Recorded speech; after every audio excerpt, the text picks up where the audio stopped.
Hello cardboard lovers, it's Cardboard Badger here. I hope you're doing well, and today we have for you the top 10 most expensive Edge of Eternity cards.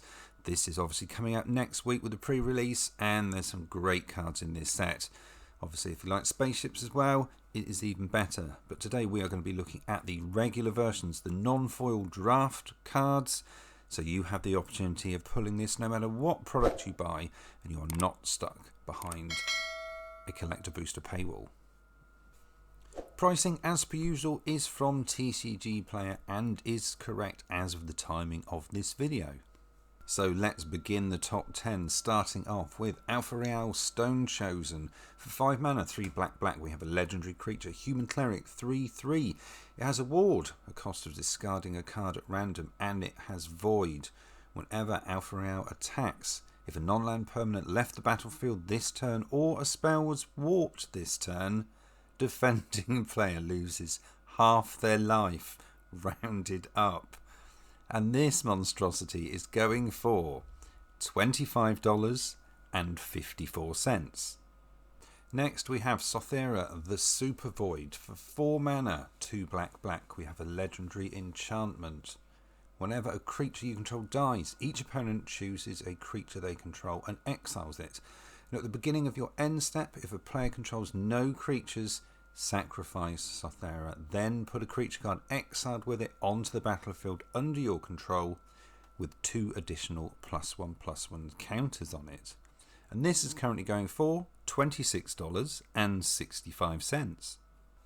Next we have Thrumming Hive Pool. For 6 mana we have an artifact with affinity for slivers. This spell costs 1 less to cast for each sliver you control. And slivers you control have double strike and haste. At the beginning of your upkeep, create 2 1/1 colourless sliver creature tokens. And this is going for $28.57.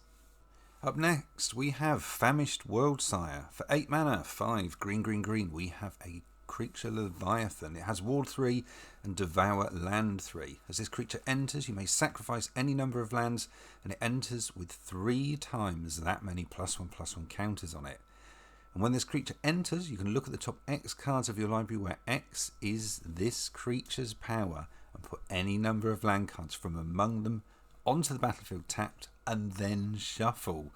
And this is going for $29.36. Up next we have the Dominion Bracelet. For 2 mana we have a legendary artifact equipment with an equip cost of 1. A quick creature gets +1/+1 and has 15 mana. Exile the Dominion Bracelet and you control target opponent during their next turn. This ability will cost X less to activate, where X is this creature's power, and activate only as a sorcery. And this is currently going for $32.37. Up next we have Dawnsire Sunstar Dreadnought. For 5 mana we have a legendary artifact, Spacecraft.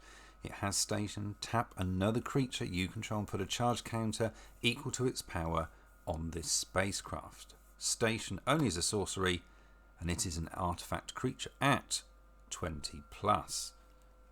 Station 10. When you attack, Dawnsire deals 100 damage to up to 1 target creature or planeswalker, and when it is station 20+, it is a 2020 flyer. And this is currently going for $33.67. So in 4th place we have got Exalted Sunborn. For 5 mana, 3 white, we have an Angel Wizard. 4/5 with flying and lifelink. And if one or more tokens would be created under your control, twice that many of those tokens are created instead. Also, it has Warp. For 2 mana, 1 and white. You may cast this card from your hand for its warp cost, then exile this creature at the beginning of your next end step. Then you may cast it from exile on a later turn. And this is currently going for $36.44. So in the number 3 spot we have got Uthras Titanic Godcore. It is a land, a planet, and this land enters tapped. You can tap it and add 1 blue mana. It has station, so we can tap another creature we control, putting charge counters on it equal to its power onto this planet only as a sorcery. And when it hits station 12 or more, For 1 blue mana, you can tap it and add 1 blue mana for each artifact you control. And this is going for $37.64. In second place, we have Tannock Steadfast Second.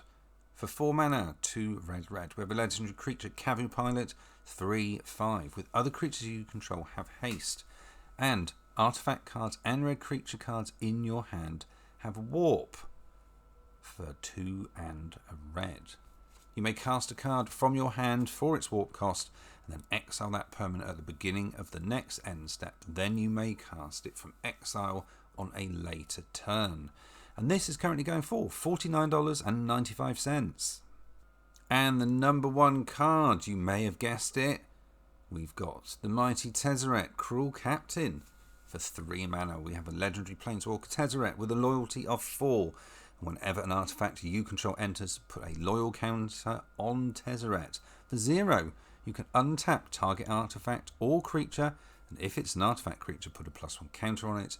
The -3 ability, search your library for an artifact card with mana value 1 or less, reveal it, and put it into your hand and shuffle. And the ultimate, the -7, you get an emblem with, at the beginning of a combat on your turn, put 3 +1/+1 counters on target artifact you control. If it's not a creature, it becomes a 0/0 robot artifact creature. And this is currently going for $58.19. So there we have it. That is the entire top 10 most expensive Edge of Eternity cards, the draft cards. We will get the chance to pull these no matter what product we buy, and that, as far as I'm concerned, is a good thing. Please let me know in the comments below. Is there a particular card that you're really excited for? Either you're going to buy it as a single or you hope to pull it.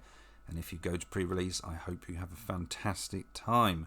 Other than that, I'd just like to say, I hope you've enjoyed this video. If you've done so, please like, share, subscribe, do all the usual business. It will help out the channel hugely. Thank you in advance. And other than that, all I'd like to say is thanks for watching, people, and we'll see you again soon here on Cardboard Badger.